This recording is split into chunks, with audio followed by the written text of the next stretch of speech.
भादो मास की अष्टमी तिथि श्री कृष्ण जन्माष्टमी के नाम से जानी जाती है, जो इस बार 30 अगस्त को पड़ रही है। चंडीगढ़ में भी 30 अगस्त को जन्माष्टमी पर्व मनाया जाएगा। लेकिन चंडीगढ़ में ही नहीं बल्कि पंचकुला मोहाली में भी कृष्ण भक्तों को इस्कॉन मंदिर और गौड़िया मठ मंदिर में मनाए जाने वाले भगवान श्री कृष्ण जन्मोत्सव का इंतजार रहता है। अब इस्कॉन मंदिर और गौड़िया मठ मंदिर एक दूसरे से अलग कैसे हैं? तो हम आपको बता दें कि इसी प्रश्न को लेकर हमने सवाल किया सेक्टर 20 गौड़िया मठ मंदिर के प्रवक्ता जयप्रकाश से। दोनों में अंतर समझाने लगे तो उन्होंने एक ही बात दोहराई कि एक ही गुरु के 2 शिष्य हैं, अंतर कुछ नहीं है। इस्कॉन मंदिर की मैनेजमेंट अलग है, गौड़िया मठ मंदिर की मैनेजमेंट अलग है, लेकिन मकसद दोनों का एक ही है। श्री चैतन्य गौड़िया मठ और इस्कॉन एक ही संस्था है और ये एक ही गुरु के शिष्य हैं।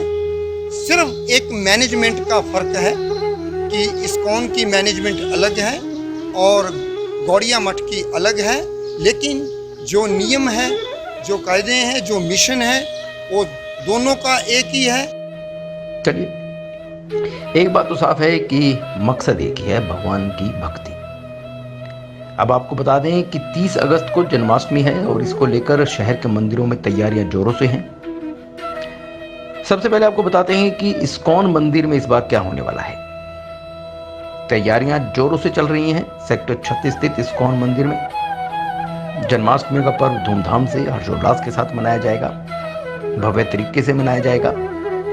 कोविड गाइडलाइंस के मद्देनजर भी कई प्रतिबंध यहां पर देखने को मिलेंगे। मंदिर में ऑनलाइन दर्शन की सुविधा भी उपलब्ध करवाई जाएगी। 2 साल से हम उतने उत्साह से हम जन्माष्टमी जिस लेवल पे मनाते हैं वैसे नहीं मना पा रहे पूरे विश्व के अंदर कोरोना की वजह से। इस बार भी लगभग कोरोना तो है ही है, तो लेकिन भक्तों से विशेष निवेदन करते हैं कि दर्शन तो खुलेंगे। इस बार ये सुविधा रहेगी कि कम से कम, पिछली बार तो ऑनलाइन था पूरी तरह, और इस बार दर्शन खुलेंगे, दर्शन रहेंगे। वैसे सारा दिन दर्शन कर सकते हैं, लेकिन लाइन से दर्शन करते हुए, डिस्टेंस मेंटेन करते हुए, मास्क डाल के आएँ सब, और डिस्टेंस मेंटेन करते हुए अपना दर्शन करें और प्रसाद लेकर के हम जो है जा सकते हैं। और मुख्यतः ऑनलाइन भी रहेंगे, उस पर ऑनलाइन प्रोग्राम्स होते हैं, सुबह शाम कथा होती है। हमारा इस्कॉन चंडीगढ़ का जो यूट्यूब चैनल है उस पर सुबह शाम आप वहाँ की दिव्य कथाओं का जो है श्रवण कर सकते हैं। और उस दिन विशेषतः सारा दिन हरिनाम संकीर्तन रहेगा, तो इस्कॉन चंडीगढ़ के जो हमारे जो चैनल रहेगा उस पर सारा दिन उन कार्यक्रमों का दर्शन भी कर सकते हैं। और वैसे ही रहेगा जैसे 108 अभिषेक भी रहता है, वो ऑनलाइन भी रहेगा। घर से भी हम जूम के ऊपर सुविधा रहेगी, आप घर से भी उसको अटेंड कर सकते हैं, पार्टिसिपेट कर सकते हैं।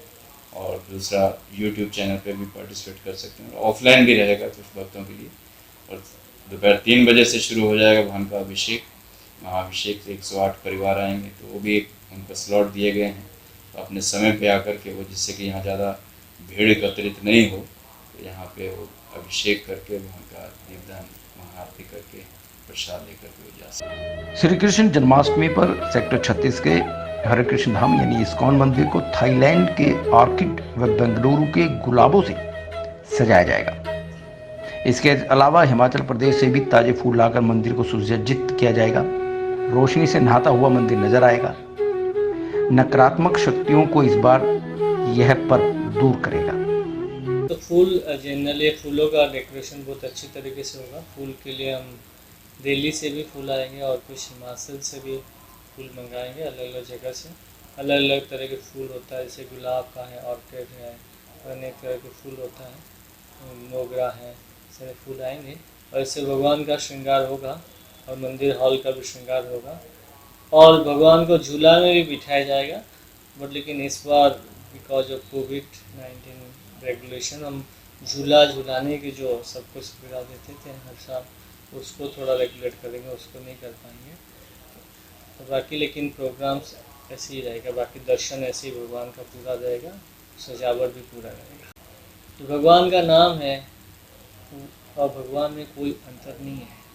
तो भगवान का नाम जहाँ कीर्तन होता है, शास्त्रों में ऐसे बताया गया है, भगवान वहाँ पे उपस्थित होते हैं।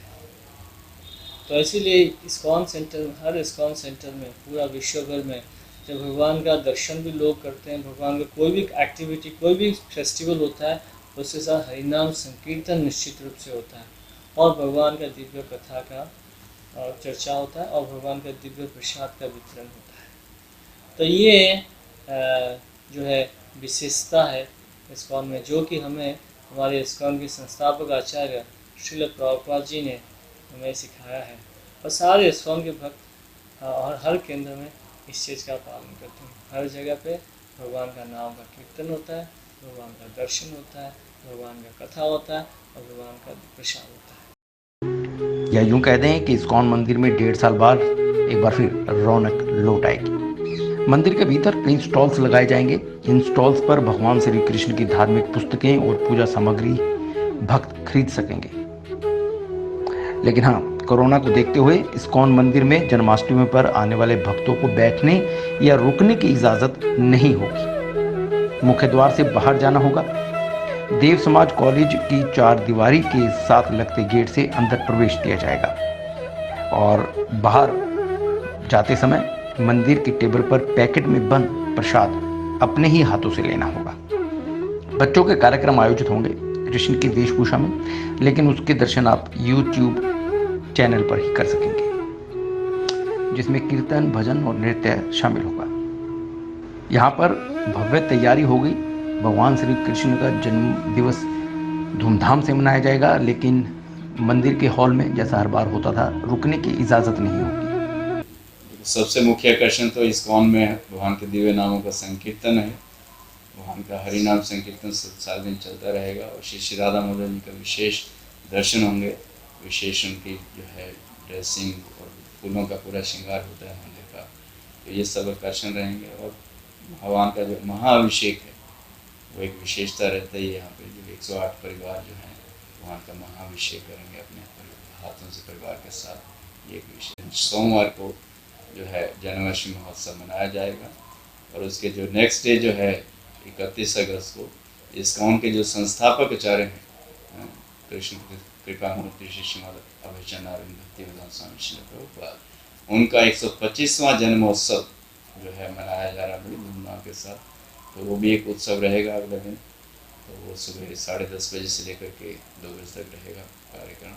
उसमें भी प्रभुपाद जी का महाअभिषेक और प्रभुपाद जी का ग्लोरिफिकेशन कि उन्होंने पूरे विश्व के लिए जो है ये जो भगवान का जो संदेश है वो पूरे विश्व को दिया और पूरे विश्व को जो है हरि नाम संकीर्तन से भगवान के दिव्य नामों का जो उपहार है, उन्होंने 108 मंदिरों की स्थापना की। उनका सबसे बड़ी कंट्रीब्यूशन जो है समाज के लिए और पूरे विश्व के लिए उनके जो है ग्रंथ हैं, जो 80 से ज़्यादा ग्रंथ उन्होंने इंग्लिश में ट्रांसलेट किया, अलग अलग संस्कृत से, बंगाली भाषा से। तो वो एक बहुत बड़ी देन है। तो उसका पूरे विश्व में इस समय 100 से अधिक भाषाओं में अनुवाद हो चुका है। जिस तरह से इस्कॉन मंदिर आकर्षण का केंद्र रहता है, तो सेक्टर 20 चैतन्य गौड़िया मठ मंदिर तो लोगों के लिए आकर्षण हर बार ही रहता है। यहाँ पर लगने वाला मेला लोग जिंदगी भर नहीं भूल पाते। भगवान के दर्शन लोगों की आंखों में बसे रहते हैं।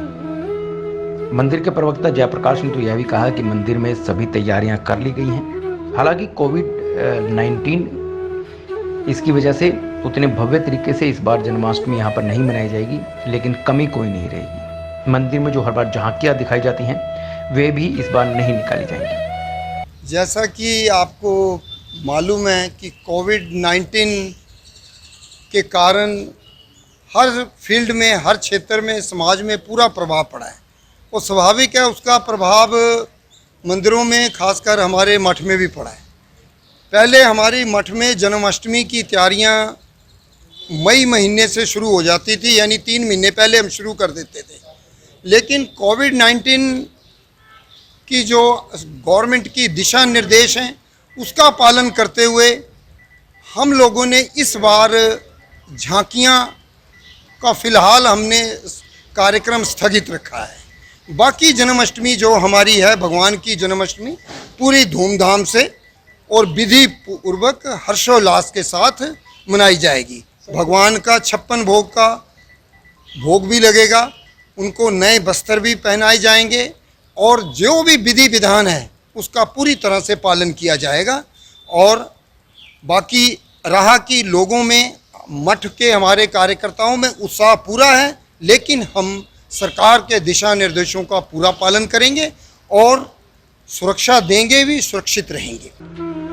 मंदिर में हालांकि पूरी तरह से सजावट की जाएगी, जिसके लिए थाईलैंड और हिमाचल के सिरमौर से फूल मंगाए गए हैं और भगवान श्री कृष्ण का रात 12 बजे जन्म होगा, पंचामृत भोग लगाया जाएगा।